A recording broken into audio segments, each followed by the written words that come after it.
Hi, welcome to the Leadership with Sonia podcast. Everything leadership, life and learning, plus outstanding interviews with great leaders and humans across the globe. Let's get listening and learning.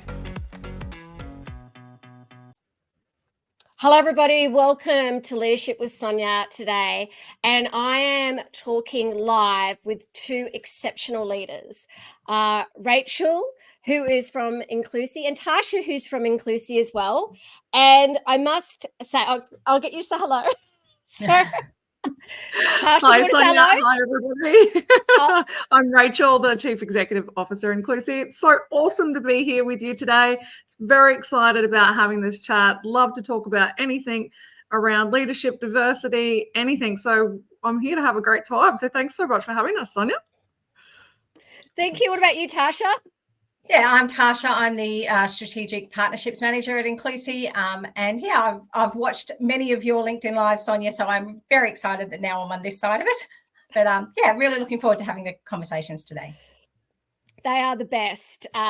Yes, we're very excited. We're very, very excited having you both on today, in particular, because I don't know if you've been watching. I know you have been, but everyone that's listening and watching, that Rachel won CEO of the Year at our 2024 Outstanding Leadership Awards.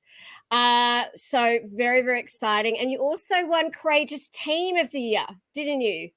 Yeah, we did as well. So for part of our team that deliver our services, and they took out that award as highly commended too, and I couldn't be prouder. And also you won the, which was kind of funny because our MC forgot. We had the overall Outstanding Leader of the Year, which was a bit of a surprise. And Bianca Dye is like, oh, thanks everybody. And then we're like, Bianca, there's one more award. She was like, oh no. So Rachel was up on stage quite a few times and she won the overall Outstanding Leader of the Year. So how did you enjoy the evening? It was amazing. I'm still in complete disbelief. I was only talking about it in a meeting this morning, and I keep saying I have to either look at the photos or actually touch the awards and actually let it sink in, because it still is completely surreal to me. I still think I've dreamt it. So it was just an incredible night. The awards night was amazing, but what I think I was most proud of is to actually be in a room with so many incredible leaders. You know, it's just amazing to see. And it was hundreds of incredible leaders. And to be there with people that are doing exceptional things with their teams and their organizations, it's incredible. So I really thank everybody that's part of that process, and really thank all the people and all the leaders that were part of that process as well. I think we all have so much we can learn from each other, and that really gets me excited. Yeah, it was an incredible evening. We had so much fun, and I think the photos did demonstrate the fun that we did have, particularly the photo booth. A few people reached out to us and said we didn't realize everyone was going to get access to the photo booth. We're going to share the photos. My daughter was one of them. She was like, Mom, no. I said, look, we had a great time. You know, we were so proud. We were so proud and so honored to have you there on the night and to see you on stage so many times. So well deserved. So tell me all about what you do. What's Inclusi? What's your why? Why do you do what you do? Tell us about you. Why are we here at Inclusi? Well, we have a very clear and concise mission, and that's to reduce social isolation and loneliness for older Australians. And we're doing that at the moment because we have a passion, and I share a particular passion around social connection and the importance of social connection. And we actually want to change the world by making one difference with one connection at a time. I have a true belief that social connection is the center of everything that we do. You know, it's just as important as the air that we breathe, the food that we eat. As human beings, we connect. We're doing it right now. This is how we're supposed to interact. And what breaks my heart is there's so many people out there that are not connected because they may not have friends, they may not have family, they might be isolated due to their location, they might be isolated due to their health.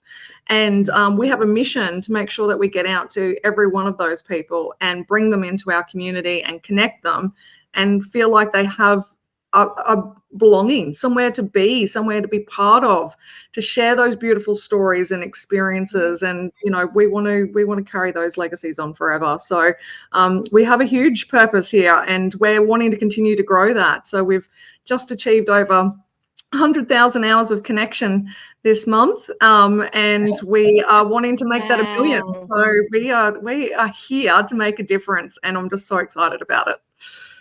So your goal is 1 billion hours. 1 million. Well, it was 1 million, but Sonia, I'll take 1 billion. Come on, Sonia, don't give me that goal. So I thought you said 1 billion. I was like, that's a real. I could see you doing that. I could absolutely see you doing that. But 1 million, yeah. Let us know how we can help with that, because I just love what you're doing. I have now every morning. Tasha and I live actually nearby each other, and I go for a walk up to the local Ormiston Creek. There's like this beautiful creek, and park up the road. And most mornings I go for a walk, and there's a heap of beautiful ducks that I just adore. And one in particular is a one-legged duck that I go and feed. And I've started connecting to this wonderful 94-year-old man that walks to feed the ducks as well. His name is Chris. And every morning we have a beautiful conversation. We talk about the ducks, and I love listening to his stories. And I think we need to be connecting more. We need to be, I think that, and it's actually interesting, and I want to talk to you about this. I was actually talking to someone a few weeks ago about, what do you think is missing for leadership today, or leaders today? And someone said to me, and I went, I totally agree. We're not connecting enough. We are unable to truly connect with each other. We're not connecting. We're becoming so busy. Mm-hmm. What are your thoughts on this whole, should we, we need to be connecting so much more, don't you think? Yeah, absolutely. Look, I think connection, it doesn't matter which, I suppose, realm that lives in, whether it's community connection, whether it's family connection, whether it's connection with friends, work connection and connection with our colleagues and our team is just as important.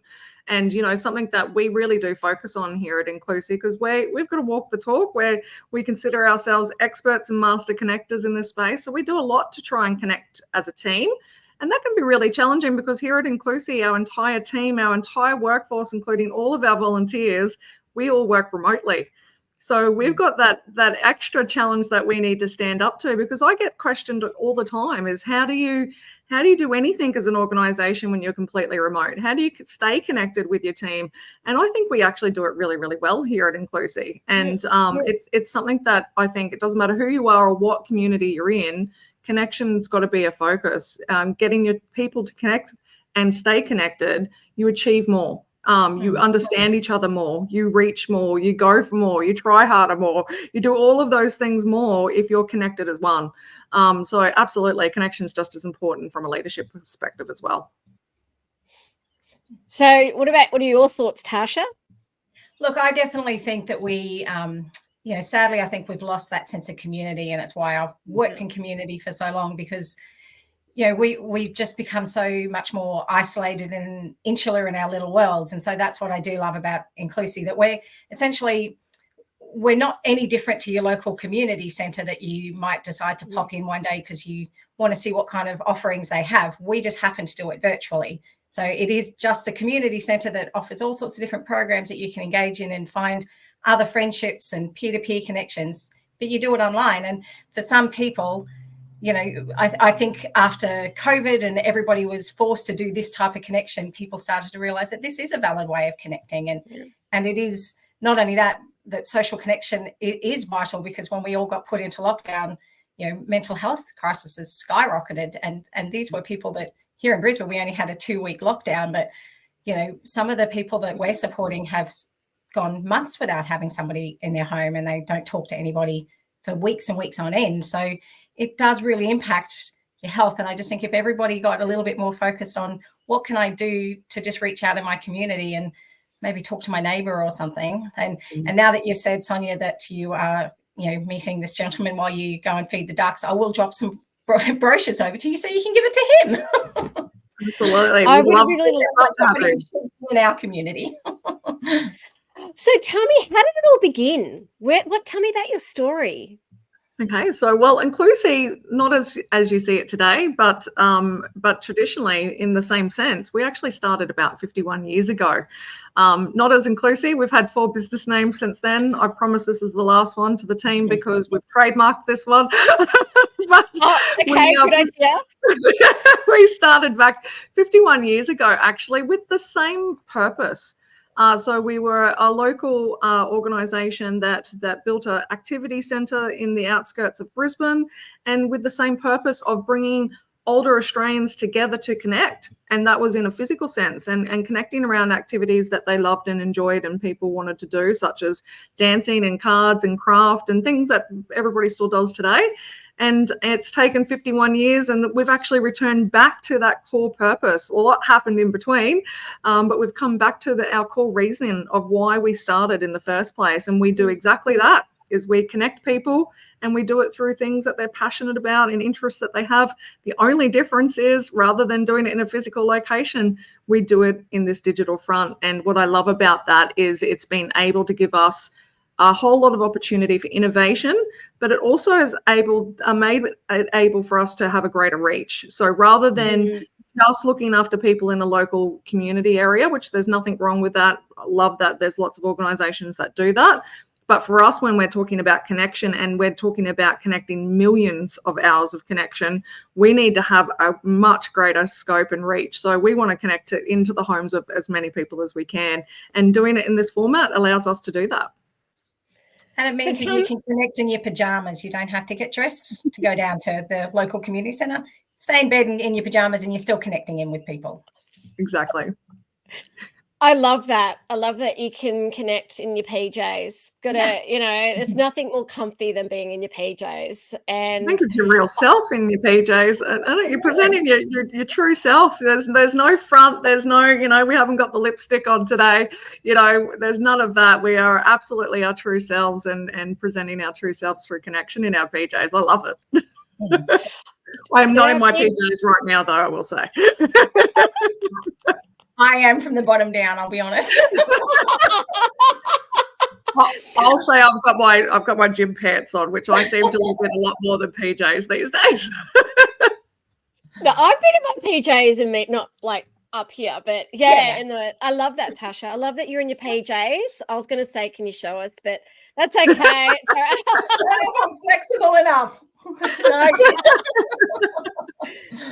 Oh, I love that. So tell me about some of these great programs and how people can get involved, and tell me a little bit more about what are some of the things that you do and how we can help you. Look, like I said, we are essentially a community centre. So all the sort of things you'd expect to see at a community centre, we do that. So we've got, and everything that we do is developed in consultation with our community. So we ask them what they're interested in and we create the programs around that, because, we're niche in that we're providing services for older Australians. So we want to make sure they're relevant to them. So we have lots of engaging clubs like, bingo or trivia games. There's a karaoke club, which is the one I usually suggest people come along and join, because if you doubt how effective, virtual connection is, come along and see how we run a karaoke club for people all in different states, all singing the same song at slightly different lag times. It is hilarious and so much fun. And it does demonstrate how effective this is. But we also have educational programs. So that's probably something that we're always looking for, is organisations that can come and share some of their knowledge with our community. So we've had people like the NBN have come in and talked to our community about scam awareness, or we've had health organisations like Stroke Foundation or Diabetes and Nutrition Australia, or even just things like a lawyer who's willing to come along and give them some advice on how to set up power of attorney or do their wills and things. So the same way that if you're at your local community centre, they would run some information nights. We do that, but it's all virtual. So lots of different ways. And honestly, our clubs change every 3 months, and there's heaps of fun. One of the ones that I didn't expect to be successful, but it is a Minecraft that we had audience of our community that wanted to learn how to play Minecraft. We think maybe to play with the grandkids or something, but they love it. So yeah, there's something for everybody. There's our Connect, Learn and Enjoy that you see behind us at the moment sums up the types of different programs that we have, and we have something for everybody. And as what Tasha said, we get that engagement from our community about what they want to do, because we're here for them. So we want to know what it is that they want to do, and they come to us with all these great ideas about let's do this or let's do that. And really, in this type of environment, we can pretty much create anything and everything. So it's pretty exciting. And the programs that we have, they're just nonstop fun, educational, and people are learning skills as they go along as well. So one of the things that we absolutely recognize is because people are working in a digital front, they can continue to build their skills around that. So we help support and grow those skills too. So people will come into our programs and might learn how to use Google or how to upload photos into Facebook so that they can share it with their friends and family, or just basic digital skills, because that is something that is definitely a concern for people, particularly of our older Australian demographic, that the digital divide is growing, and that we're wanting to continue to work to close that. So they're not only learning and growing those skills, but they're connecting and having a whole lot of fun all at the same time. Oh my gosh, I love what you're doing. And I'm definitely going to be checking out some of these amazing programs, particularly the karaoke. I don't mind. Tuesday afternoon, Sonia, come along and join us for karaoke. Yeah, if you like to have a bit of a dance, have a bit of a sing, come along and check it out.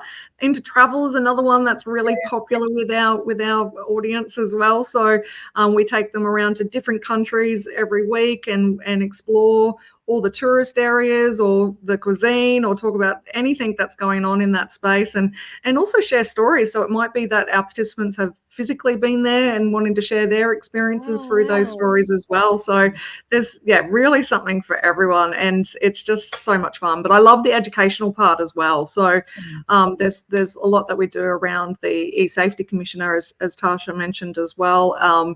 So I think it's important that we learning and sharing those experiences as we go along. Oh, I love that. I love that it's connection, it's learning, it's enjoying, it's amazing. It's amazing. I love everything that you're doing. And I'd love to ask you some questions around leadership, because obviously this is Leadership with Sonia, and that's my space. And this is why, you won all these incredible awards because of your leadership and your culture. I mean, what does leadership mean to you both? I'm happy to go first. For me, leadership. You won all the awards, Rachel. You start. Leadership for me means like everything. I can't say enough how honoured I am to be a leader, and I do not take it lightly. I take it extremely seriously. I know how much impact somebody who is a leader that has on somebody's lives, whether it's positive or unfortunately negative. And it's the greatest honor. It's my greatest achievement aside of my own family. I'm sure if my family were listening to this, they probably say that sometimes my leadership and my team come first.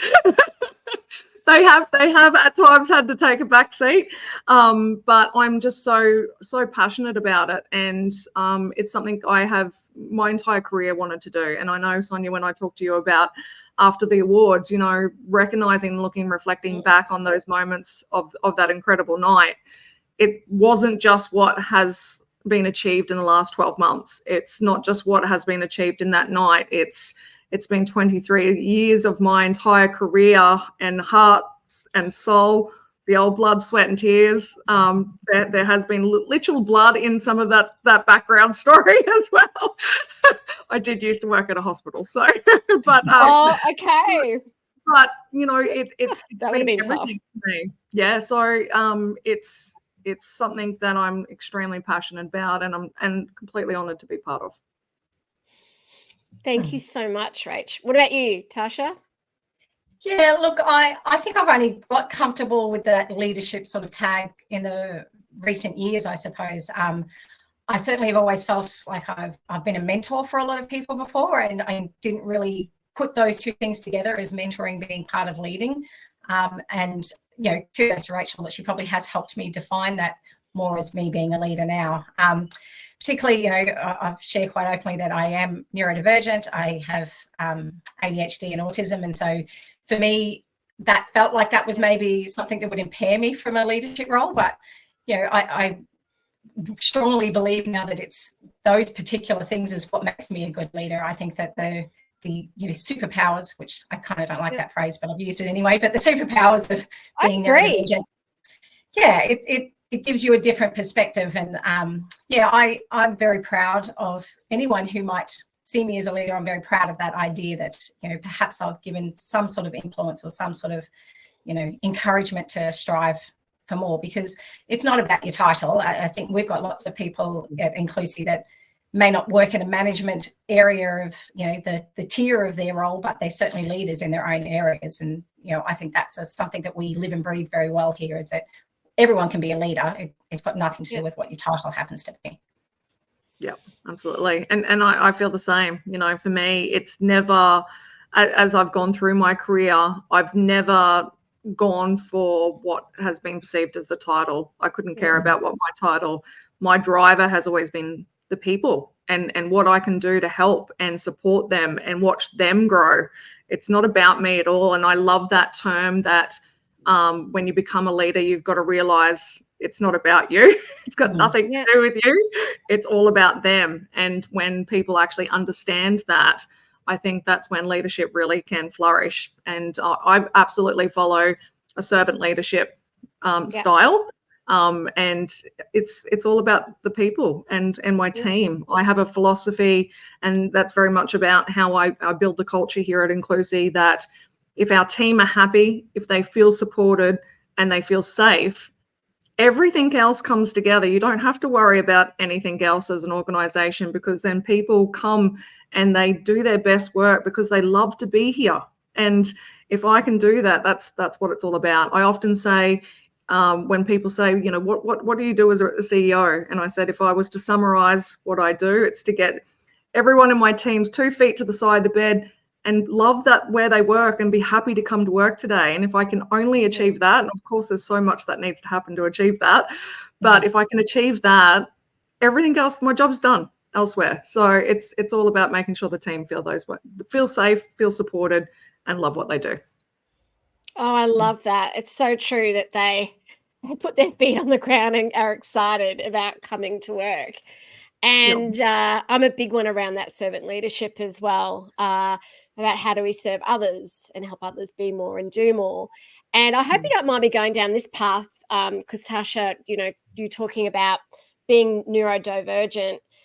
And, we work with a lot of people in our leadership programs and our coaching that are also neurodivergent. And I always use that word, that's a superpower as well. And it's great that it's really now coming. There's lots more conversations and a lot more people talking about neurodiversity and the power of neurodiversity and leadership in neurodiversity.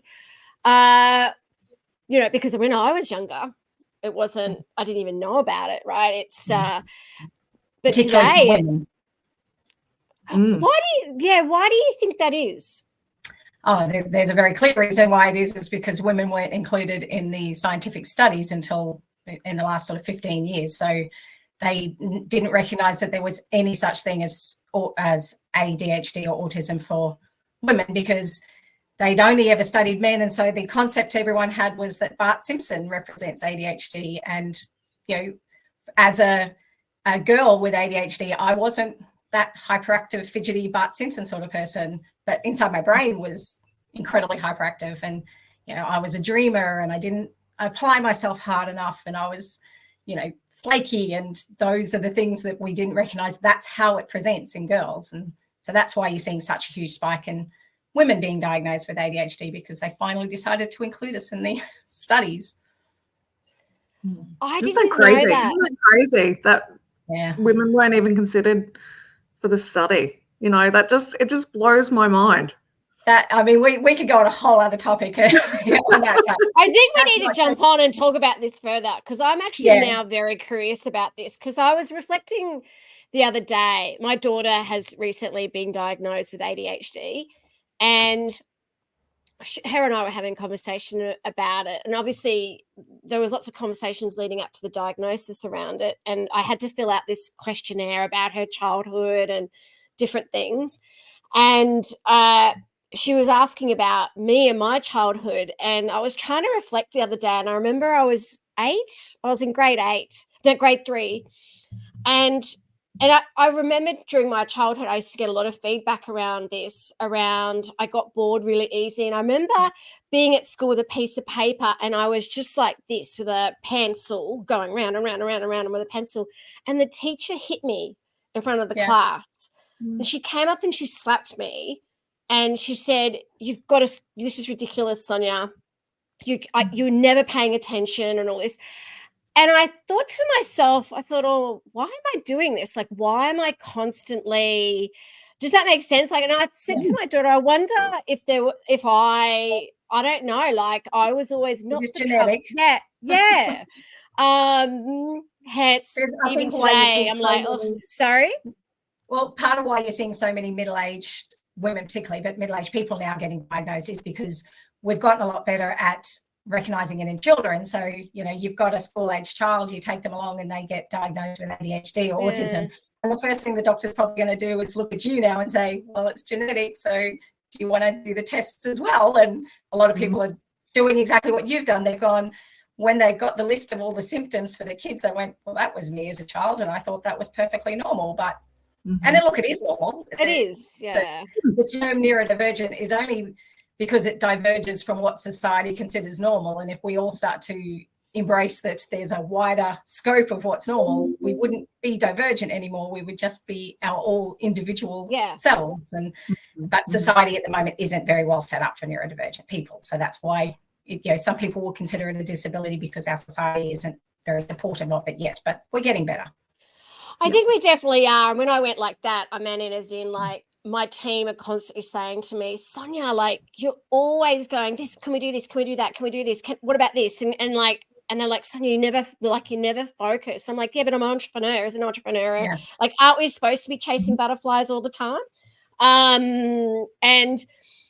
I think we're getting, like, now I'm kind of like, I think we are getting better. And the thing is, we need to be, because it's, I actually do think it's a superpower. I gotta go. It is, like, for me, it's actually, wow, like, we should be embracing.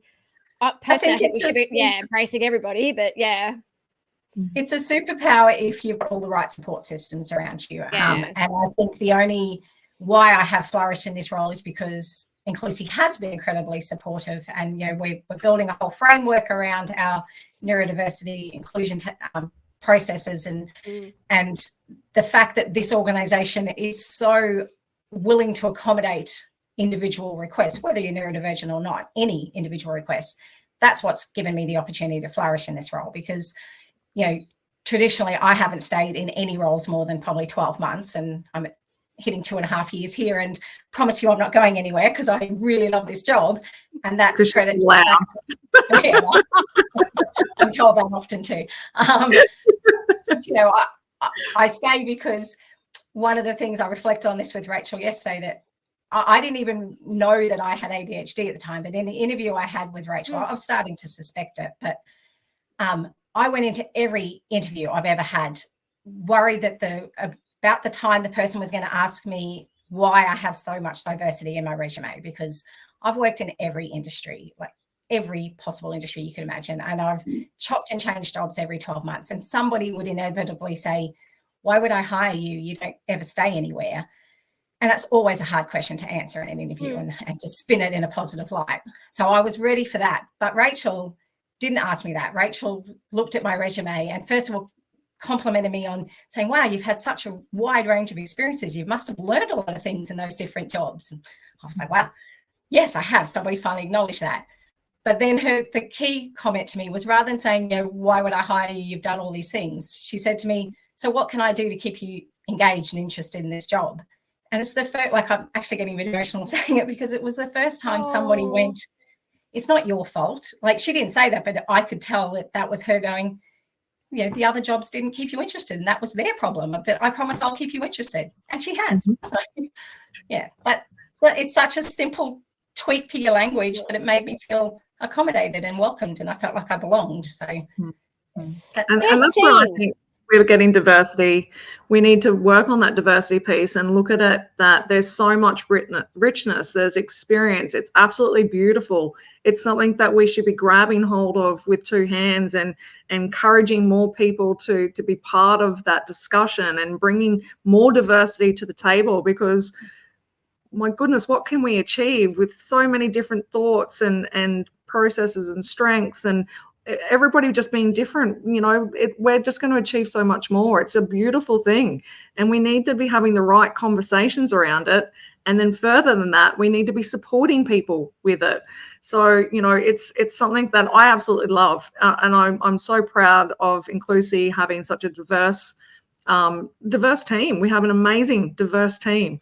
And we have to, because we're working with people, and people are beautiful and diverse, and we want to see more of it. So whatever we've got to do as an organization to make people feel, as I said, and that comes back to that comment of safety, that people need to feel that they can be themselves, that they can come to work as they are, as who they truly are, and not have to wear those masks all the time, but then get all the support that they need. And with that, they flourish, and we see the best out of those people. And why wouldn't you want that?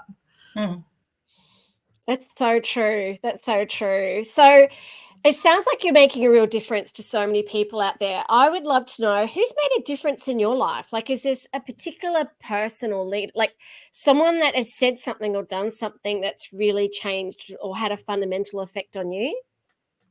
Yeah, for me, I've got an executive mentor that I've been working with for many years yet, and I have him to thank. And I say this to him all the time. He goes, "You got there yourself," but I really do have him to thank for being a CEO. He was the first person that promoted me into a CEO position and believed that I was capable of it. I remember the conversation, even having it. The structure at the time. I was about to build a private hospital, and we will restructure it. And he goes, and Rachel's going to be the CEO. And I was like, what? Did I hear that right? He just had so much belief in me, and I really truly looked up to him as a leader, because for many reasons. One, we share very much the same passion around servant leadership. But there's something that he said that I have followed my entire career, that since I've known him, which is always take the hard right and not the easy wrong. And it's been something that I've used alongside values when I make decisions, that I always have to check myself against and go, I know this is the real hard decision, but it's the right decision. And it's always held me in good esteem ever since. And I've never been steered wrong because of it. And I use it all the time. And he's just been a fantastic mentor. I really look up to him. And if I could be half the leader that he is one day, I've achieved something. I think you are. You're not half the leader, you're equal leader. Thank you, Tasha. Look, I mean, it's obviously I just explained that story about my interview, so that Rachel has made a huge impact on my life, obviously. So that it feels a little bit glib because we're here together and she's my boss, but I promise you it's genuine, because she's just given me so much opportunity to grow in this role. And I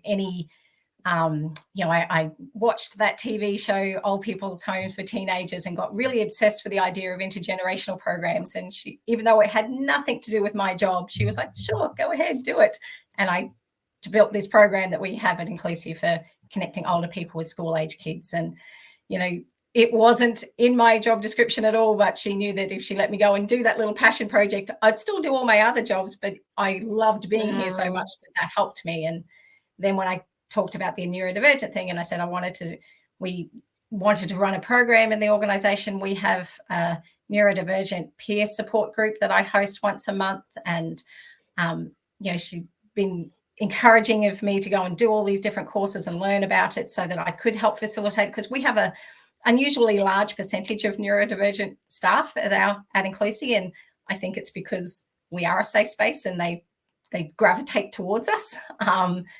So I think that's been part of it, of just seeing that I'm very, very passionate. I'm very much a big picture person. I'm not great at the day-to-day, mundane tasks. And so she's always supported me to say, well, let's find ways to automate all that other stuff so that you don't get bored and just keep doing all the fun, exciting, big picture stuff. And that's been life-changing for me. So. Oh, Rachel, how was that, hearing that? I'm trying not to cry. Oh. Because I'm ugly. I laughed. I say it to the team all the time. We have a running joke when they say something lovely. I say, okay, now I'm ugly, cried again. I don't have an attractive cry face. I'm trying not to do it right now. Oh, that's so beautiful. That's so beautiful. It is. It's about how we can make a difference, right? And I just love your purpose and why you do what you do, because it is, community is so important. Have you ever seen that show? The Blue Zones. With the Blue Zones, yeah. Mm-hmm. And it's I did an article about it actually, because it's perfect around what we actually do with social connection. And if anyone hasn't seen this show, it's about older people and actually understanding why they're getting into older age. And if you actually look at all the stories, the common theme, and yes, there's great things around food and diet and all those sorts of things, which are important. The one connector of that is connection, that they're remaining connected with their families, they're remaining connected with their community. I think it's interesting from a cultural perspective, how we in Australia actually treat our older people and our older generation. We tend to send them away and lock them up and don't want to have to look after them or do anything with them, where in other cultures they're gods, they're elders, they're highly respected, they're the center of their communities. And I'm like, we've got it all wrong. We need to fix this. We need to treat them with that respect that they deserve, because oh my goodness, they do. Yeah, because otherwise we lose all their wisdom, because we don't have this society that encourages them to share their wisdom. And that's what I do love about the intergenerational programs, is because it is about, particularly when some of the kids that we're trying to help in the schools that might have, anxiety, which is a huge issue for younger people these days. And that perspective of then connecting with a, 80, 90-year-old person who can give them that understanding that you've got a long life ahead of you, and that what you're anxious about right now in 10 years won't mean anything to you. And they, I just see such beautiful sharing of those wisdoms. And why would we not want to do this more? It's, let's not let that wisdom disappear. Yeah, I often say it breaks my heart to think that the people that we're connecting into our programs, if they didn't have this program for them to join, that their stories would stop, that wouldn't be there to carry on. There wouldn't be somebody to listen to and to share those experiences and to take that on and continue those on. You think about through history and through all of our community and growth as a civilization, how we've continued those beautiful stories throughout. And if we don't continue to foster that, we will lose all of that. And that is just devastating to think. And they have so much to offer. And I say it all the time, I'm not supposed to have favorites in our programs. They're all amazing, amazing programs. It's like saying I've got a favorite child. Sometimes we do, but with Intergenerations program, it's one of my favorite, because I just love that mix of that knowledge passed on, and also the opposite way. I think the learning from the younger generation is fantastic to see as well, what they can offer, and taking so much from that. So it's absolutely beautiful program. Oh, I'd love to know more about that one. And I mean, if you could go back to your younger self, like if you could go back and say something to your younger self, what would you say? Oh, look, don't worry about your first boyfriend. You will get over that. So true. Yeah. But I love that point that Tasha just said. Like, I think when you are younger, everything's so amplified. Everything's so intense. And because you're learning and everything's a first for you, and you think, that's everything's the end of the world if something wrong happens. And it's only just the beginning. And I think if I could go back and to talk to my younger self, use this as a lesson. Just know that there's so much more, and tomorrow's going to be a different day, and you're going to learn and grow from all of these experiences, even the horrible ones. I think I would have been prepared for so much more. I wish that was a message that you could actually make younger people believe, because I know if I actually said that to my younger self, I go, that's so stupid. Yeah. Oh, that's not right. I wouldn't have listened anyway. So, but it is something that, I think I looking back now, I love all those experiences, and you wouldn't change anything for the world, because they are it's what makes you who you are today. Yeah, you wouldn't be in this position that you're in if anything else had happened. So exactly. And I say the same for leadership. The one thing I love about being a leader is owning my own mistakes and knowing that I learn from those. That's the most important. The reason why I might do something different today is because I've stuffed it up 10 times before, and I've taken something from that. So mistakes are a great thing. Love that advice. What about you, Tasha? What would you say to your younger self if you could give her some advice? I think a very common phrase that has been used my entire life is too much. And for a long time, I had a real issue with the whole phrase too much, because I talked too much. I dreamed too much. Everything about me was too much. And when I got my ADHD diagnosis, my friend Tammy, who's an occupational therapist, who, when I said to her I was going to get tested, said, "How did you not know? If I thought you didn't know, I would have told you. I knew you had ADHD." And she got me this shirt that says, "If I'm too much, go find less." And that's what I think I would go back to my younger person and go, you know what? All the people that think you're too much, they can go find less, because one day you will be in a place where you will be loved for exactly all your too muchness and celebrated for it. So and I try to give my son has ADHD, and sometimes he's probably too much too. So I do try to give him that you're not too much for the right people. You're just the right amount for the right people. You're just too much wonderful, Tasha. You're just too much wonderful.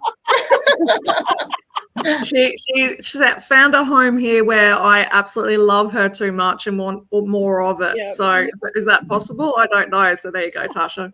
Never too much. Challenge accepted. Well, it was so wonderful connecting with both of you today.